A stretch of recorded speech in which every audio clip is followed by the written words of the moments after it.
Instead of making 3 separate videos reviewing these films individually, I wanted to make one video talking about all 3 of Gus Van Sant's Death Trilogy. These films include Jerry, Elephant, and Last Days. This is technically a trilogy, but they are not connected through storylines. They're all inspired by true crime / stories.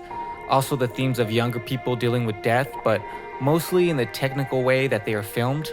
These are very slow, quiet, and methodically crafted and filmed stories. So this video will have major spoilers on all 3 films. That means I will spoil the ending and major plot points of all 3 films. Fair warning. We'll go in order of their release dates since they are not chronological stories. Jerry is the first and it's my least favorite. This story was loosely based on the death of David Coughlin, who was killed after him and his friend went hiking in the Rattlesnake Canyon in the New Mexico desert and got lost. All 3 film styles was largely inspired by the work of Hungarian director Béla Tarr. Gus Van Sant said, "Its use of extended scenes playing out in uncut master shots." There are a few direct visual quotations from Tarr's film Santiago, such as a shot following the 2 protagonists while tumbleweeds blow around them. Besides the work of Béla Tarr, the video game Tomb Raider was cited as an influence on the style of the films. Gus Van Sant had mentioned he hadn't had much experience with video games and was struck by the lack of ability to cut away from the action, meant having to stay with the characters during travel that would normally be glossed over in films. In an interview with Filmmaker magazine, Gus Van Sant stated that, "In some ways, Jerry's is Béla Tarr fused with Tomb Raider." Gus said he originally filmed My Own Private Idaho like this, but just cut it more traditionally. In 2012, James Franco got all the original film stock of it and cut it more like this trilogy, using a lot of deleted scenes as a tribute to River Phoenix. He called it My Own Private River. The entire film is on YouTube. I really enjoyed it and recommend it. But you could argue that all films could be cut like this because all films have master shots. Every shot drags on so long. Many people hate this, but there are a good amount of people who like it. I mean, from the very first shot of the film, it drags on, which tells you straight up what kind of pacing you're gonna get. Almost every single shot, any other director would just use a few seconds of it, but most shots are from 3 to 5 minutes. There's a couple of times in this film, I actually timed how long the shot was taking, and I was shocked at how many minutes I was watching people just walk or just scenery. But every single shot of this film and all 3 films are absolutely beautiful to look at. It becomes almost dream or drug-like. There's almost something hypnotizing about these shots. I start to get lost in them like someone is hypnotizing me. I especially love the time lapses. I think they're best used in Jerry. But if you're not into this type of storytelling, you're gonna hate this film and the trilogy.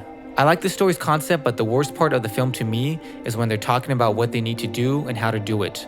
If I was in this position, I would like to think I could stay as calm as they do, but at a certain point, it's just stupidity at how unrealistic they are about the situation. All 3 films have very little to barely any plot, but this one is the most simple of stories. 2 friends very stupidly stray off the walking trail and get lost in the desert. They spend a few days trying to find the right direction of the highway or water, but they find nothing. Matt Damon's character decides to kill Casey Affleck's character because it seems hopeless, but then literally a few minutes later, he finds a highway and gets saved. It's a mercy kill. But this scene is honestly one of the worst and least fulfilling kills I have ever seen in a film. I know they would both be barely able to move, but it's such a lackluster kill and finale to a movie. And if I was Matt Damon's character, I would have drinking some of his blood or eaten him. I mean, it's been days since he's had any water or food, but that would be very weird to see, and I know it sounds sick, but that's the next logical step to do if you're thinking about survival. But at this point, he's probably at peace with the fact he's going to die and has stopped thinking about survival. I mean, it's completely their fault that they get lost. They knew how massive the desert was. It's the desert. Jerry is a term that Matt, Casey, and Ben Affleck termed as fucking up. I read this online, so I thought neither of these characters were named Jerry. They just kept calling each other that, like, hey, fuck up. But on the IMDb page, both their names are credited as Jerry. Personally, I don't think either of them are named Jerry. They just don't ever say their real names, so that's what IMDb calls them, or what people call them. This has been bugging me for a few days now after I showed my friend this movie and we talked about it. What do you guys think about this? Are they both named Jerry? Why would they both be named Jerry? It doesn't make sense. In my opinion, the kill scene is the biggest flaw of the film and it takes it down a few points. The second flaw of the film is, although I like the story enough, it is the least interesting idea of the 3 films. It's a cool concept, but not as interesting as Elephant or Last Days. But overall, I like this film, I don't love it. I've only watched it twice in its entirety, once this week and once over 10 years ago. Shout Factory just put it out about last year on Blu-ray, so I recommend buying it if you enjoy this film. The transfer is beautiful. It's a beautiful film, but I'm sure it will be at least a few more years until I rewatch it. Elephant is the second film, and it's the most popular and well-received of the trilogy. It's also my personal favorite of the three. Unlike Jerry, this film is very rewatchable to me. I watch it every year or two. If the concept of Jerry was two guys getting lost, the concept of Elephant is following several students just walk around high school and then watch them get killed off in a school shooting. This film is my favorite, but it's the most difficult to write about. One, there have been so many videos made of people analyzing almost every aspect of this film, its themes and characters, but mostly because this film is left so much to personal interpretation. I'm sure almost everybody who went into this film knew the inspiration and was expecting some kind of answer of why these kids committed this crime, but at best, Gus just hints at a few reasons. It's in our interest to identify the reason why so that we can feel safe, you know. We can identify the reason why so that we can feel that we're not part of it, you know, that it's demonized and that it's identified and controlled. You know, so to not have a reason specifically, you know, like laid out for you, is against some types of nature. You know, it's against the detective, you know, that's trying to like discover the reason why. If we were positive about reasons why we thought this happened specifically, that we'd probably have put them in. There is no rational answer as to why the shooters committed this irrational massacre. It's obvious that Gus did his homework in studying the events surrounding Columbine. The scene where the shooters give John a pass and let him live is obviously inspired by Brooks Brown, who saw the shooters in the parking lot very shortly before they entered the school with their weapons. But like the other two films, this is only inspired by a true story. That means these films can use what they want from the true life events, but have the creative license to change whatever they want. I think the biggest difference is the ending. In real life, the two shooters committed suicide together, but in the film, one of the shooters kills his accomplice and keeps killing on his own. It's a great ending and really pulls the rug from underneath the people who think they know how it's going to end because of the real life events. I want to go back to the topics of video games as inspiration. Gus started playing video games because some people accused violent video games as inspiration to the killers. Eric Harris and Dylan Klebold, the actual school shooters, were obsessed with a violent video game named Doom. They spent most of their free time designing levels for the game, and Gus wanted to show them playing it in the film, but the company denied his request to distance himself from the massacre and more bad press. I found a video online that someone designed their own level as Columbine High School, and they play as the school shooters. If you look closely, you can see the characters they are playing in the game are Matt and Casey's characters killing each other and Jerry. This is just something I wanted to show in this video because I thought it was interesting. The first half is so mundane and stuck in this beautiful but boring reality, while the last half with the killers takes you subtly into the madness of their brains. Like I said, there already have been so many videos made about this film, and I don't want to repeat them, so I'm just going to tell you why I personally love this film.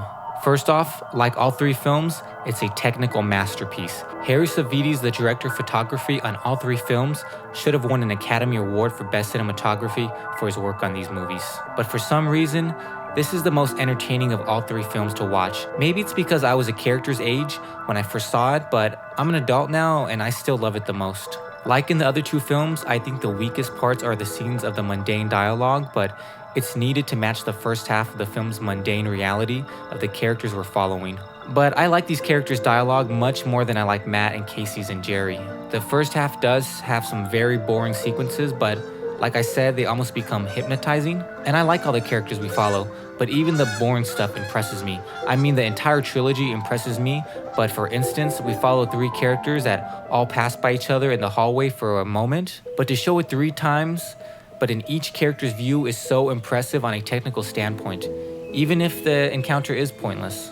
Even though all 3 films include someone dying, this is the closest to the horror genre. When you hear the title Death Trilogy, I would assume most people think it's going to have more horror than it does, but I've heard many directors and audience say that they were deeply disturbed by this film.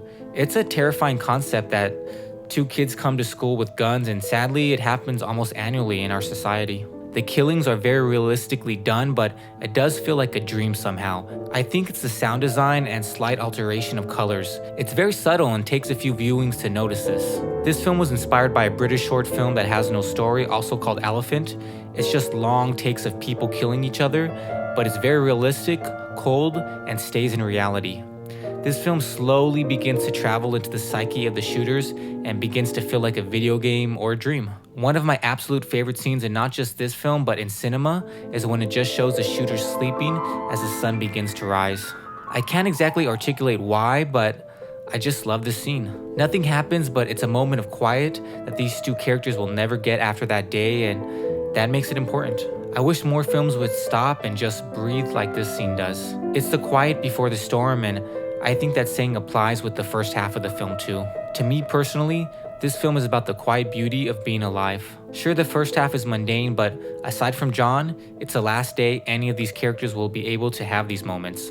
Like I said, it's about the quiet beauty of being alive. The last film of the trilogy is Last Days, which is inspired by Kurt Cobain's suicide, but the character Michael Pitt plays is not named Kurt, it's Blake. Remember when I said Jerry had the least amount of plot of the three films?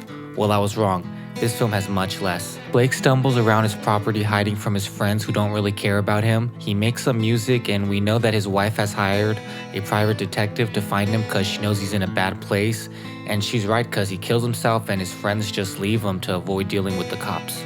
That's the movie. Besides this week, I hadn't seen this movie for at least 6 years, but I watched this movie a few times during and right after high school because I liked it, and I still do, but like all the three films, I can see why people could hate it. I found this really funny video of one of my favorite film critics talking about this movie when it came out. Can I just say, on the subject of sitting here, just watching, a bunch of people put some covers on the grass, take the covers off the grass, put them on the grass, take them off. Believe me, this is a million times more exciting than Last Days, the Gus Van Sant movie, which came out last week about the last days of Kurt Cobain, which I imagine James reviewed. Yes, we did, and we spoke to a bloke who Michael Pitt. Yes. It was a 4-minute interview. It was about 3 minutes too long. Yeah, exactly. Well, I don't know what James said about the movie. I hope he hated it. He did hate it. Okay, it is the worst film of the year by quite some distance. I mean, it's worse than Devil's Rejects. It's worse than Kurt and Courtney. The Nick Broomfield movie, which already, Let's not go back there. No, but already that's inspired one terrible film. And I'm sitting there watching Last Days thinking this is actually worse than Kurt and Courtney because I'm not even But all that happens in it is that Michael Pitt, your man, I don't know what he spoke like in the interview, but he spends the movie wandering around being, Kurt Cobain in his last days, although he's not called Kurt for legal reasons, he's called Blake, presumably as in William. And he mumbles to himself and he goes, we can have a clip of that movie. Yes, exactly, because he can say what he likes. When I saw it in Cannes, the only way I could understand what he was saying was to read the French subtitles, because they subtitle all movies because obviously it's in France, so they believe they should at least make some kind of effort. Reading the French subtitles, Le Chat, Le Singe, Monsieur Chevaux and his Deux Chevaux, and translating them back into English. And then when you've actually done it, you realise that what he's saying is, I can't make macaroni cheese. And you wonder why you made the effort. I mean, it was mind-pulverisingly terrible. And I see that some highbrow critics, like The Guardian, gave it 5 stars. It is the worst film of the year. But, it's suicide glorifying navel gazing garbage. And Michael Pitt's performance, it's like somebody put a plastic bag over their head for 5 minutes to the point that they were sort of almost on the point of losing consciousness, and then wander in front of a camera. And there's one brilliant scene in which Michael Pitt wanders through this garden and the camera is following him, and then the camera gets distracted by a tree, and then it looks at the tree for about a minute, and you're sitting there going, I know the tree is more interesting than Michael Pitt, but it's a tree. This made me laugh out loud, but then I knew he got to see this in a theater on a beautiful 35mm print, and I was jealous and I was a little upset he didn't appreciate it, because I would spend a lot of money to watch all these movies in that way. This is the only film of the three that does not have a Blu-ray release. I finally bought Elephant a few weeks ago, which inspired me to make this video, but it's region B, so it won't play on most players. This movie jumps around time and shows both point of views from the characters a few times, but there is no point to it. It feels very lazy and unimpressive, unlike Elephant. It just confused me for a second, thinking, didn't I already see this scene? There's a few scenes where strangers arrive at the house and talk to them, and these are real people who came to Gus Van Sant's house, and he put them in the movie as themselves. One is a guy selling ads in the yellow pages. Boring. and the other are two Jehovah's Witness kids who are so nervous they can barely read their lines without messing up. A young boy, at the age of 14, wanted to know which church to join because he noticed there were so many. I understand the point of these scenes and characters. It's about loneliness and boredom. Mostly everyone in the house is trying to talk to Blake, but he wants nothing to do with any of them.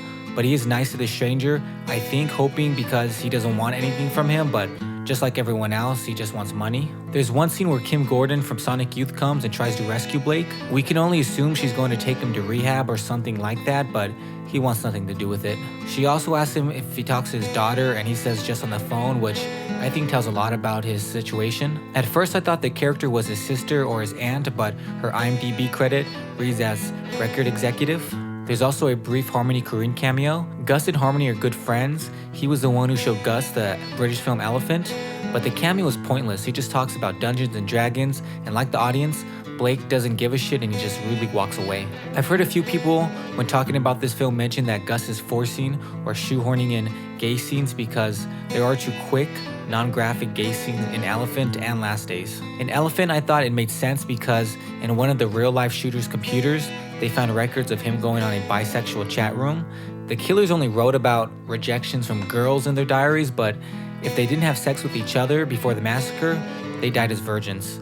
I've heard their friends say this before. I think this is just Gus giving them something before they die, so I never had a problem with that scene in Elephant. I heard some comedians talking about this, and they said that the director just made them gay as a fuck you to them, so if they're like in hell watching it, they're just like, what the fuck is this? We're not gay, what is this? But in Last Days, I always thought the characters who had sex were Blake's band members. I thought, is he implying that Dave Grohl and Chris Novoselic were gay? I'm sure they wouldn't watch this movie because it's just too close to home, but someone they knew would watch it and they would tell them and they'd be like, what the fuck? But rewatching the film now, I don't think the characters are Blake's bandmates. One is a musician, but I think they're just freeloaders living at his house. I had this conversation with a gay friend a year ago, and he said something like, you just don't want to see a gay sex scene. And I was like, dude, I like a lot of movies that are quote-unquote gay cinema. But I did say it does make it awkward to recommend these movies to people who I think would appreciate the rest of the films, but don't want to see those scenes. But at the end of the day, these films are, like I said, inspired by true events, but fictional. They even make sure to put that at the end of this film. And these are Gus Van Sant's movies, and he's gay, so he can put whatever he wants in them, so none of it bothers me really. Before rewatching all three of these films this week, Jerry was my least favorite, but now I'm not so sure. I liked Last Days much less than I remember. I still like it, and it does have some beautiful moments, but they're just moments, not sequences like the other two. The best part of the film are the far and few between moving shots of Blake walking around the property. I love these quick moments. But most of this movie, the camera just sits there as Blake does whatever he is doing. The character is too high to do much walking. I also love when it plays that music video. I'm not sure why, but I just do. And I love when Michael Pitt plays his original song, Death to Birth. Michael Pitt made an album with his band named Pagoda during this time, and I really enjoy it. It was very grunge, so it rubbed some people the wrong way, saying he was trying to become Kurt Cobain offset. But it's a good album, and he's a great musician.